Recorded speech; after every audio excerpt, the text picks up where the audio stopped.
A Singapore-based container ship collided with one of the pillars of the Francis Scott Key Bridge in Baltimore, bringing down the bridge. The ship had Indian sailors, and the mayor and the governor of Maryland thanked the crew for alerting them to the impending disaster, because once they knew that there was a Mayday sign, they stopped traffic on the bridge and minimized losses. A few casualties have happened. I'm going to show you the entire details, what happened, where it started, how it could have been prevented, or is there any other thing to look at? Like, for example, is there a sabotage that took place? Here's a small slide deck that explains to you what happened. The Scott Key Bridge, Francis Scott Key, is like the 𝗣𝗏𝗏𝗏𝗏 Tagore for United States, because it was his poem that is the national anthem. I just wanted to put that out there to get some idea of the context. In fact, President Joe Biden has said that the federal government, that is the central government, will be actually footing the expenses for restoring this bridge. That's the latest information on this. So what happened? The Francis Scott Key Bridge in Baltimore collapsed early today after the large Singapore-flagged container ship Dali struck a primary support column. 2 people have been rescued, 1 is seriously injured, and 7 people are currently missing, although there may be more. Maryland Governor Wes Moore says the crew on board issued a Mayday and told officials on shore they were experiencing a power outage, so traffic over the bridge was halted. These people are heroes. They saved lives last night, Wes Moore says. So what really happened?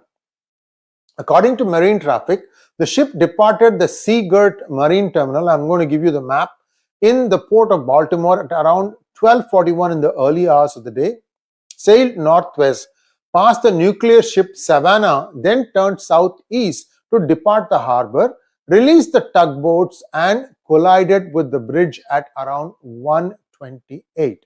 The vessel appeared to have hit one of the supports of the Francis Scott Key Bridge, causing the roadway to break apart in several places and plunge into the water. The ship caught fire and appeared to sink. So here is the route. From the harbor at 12:41 a.m., then it comes in and then it hits the bridge at 1:28 a.m. And then to the right is the Atlantic Ocean. Vessel traffic service cameras captured footage of the collision. The ship's lights went out twice before the collision, indicating possible issues in the engine room. I'm going to show you the video right now. Let's finish watching the video and then we'll continue this.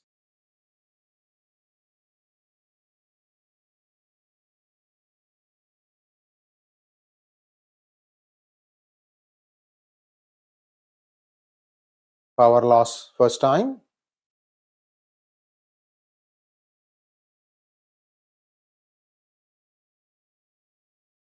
Power comes back.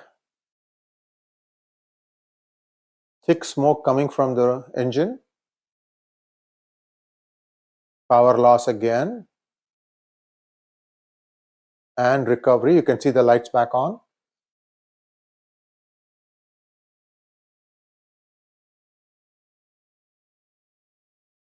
And just around that time, the collision happened and the bridge just fell down. So despite the quick restoration of the lighting, this suggests a full blackout occurred, prompting the emergency generator to restore basic electrical services and lighting. Without propulsions or tugboats, a ship this size is nearly impossible to stop. The emergency generator does not connect to propulsion, but should support steering and navigation systems, but the ship's heading appears to have been pushed off course by the wind directly into the support column. So the wind actually pushed the ship, which was kind of without power, into the support column, and thereby it damaged the support column, bringing down the bridge. Ships are not required to have tugboat escorts when passing under the Francis Scott Key bridges, so they have limited ability to slow down on their own. Then they lose power and cannot put the propeller into reverse. According to past photos, the ship is equipped with a bow thruster. However, these are not typically connected to emergency power systems. Even if it were engaged, bow thrusters are designed for slow speed maneuvers and have a limited ability to push the bow into the wind when the ship's speed exceeds 5 knots. Now, early morning photos of the ship show that the port anchor was dropped. So the ship had actually dropped anchor. Whether it dropped anchor after the collision or before the collision is something that will have to be examined.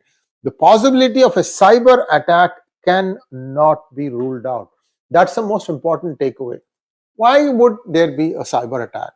I think I've said this before also. There was a similar thing that happened in 2011 on the high seas on a cruise ship having thousands of passengers, and the cruise ship completely stopped in the high seas, and what had happened was the entire electronics stopped functioning, and there was enough indication to show that one rogue country had indeed done this, and then it had escaped.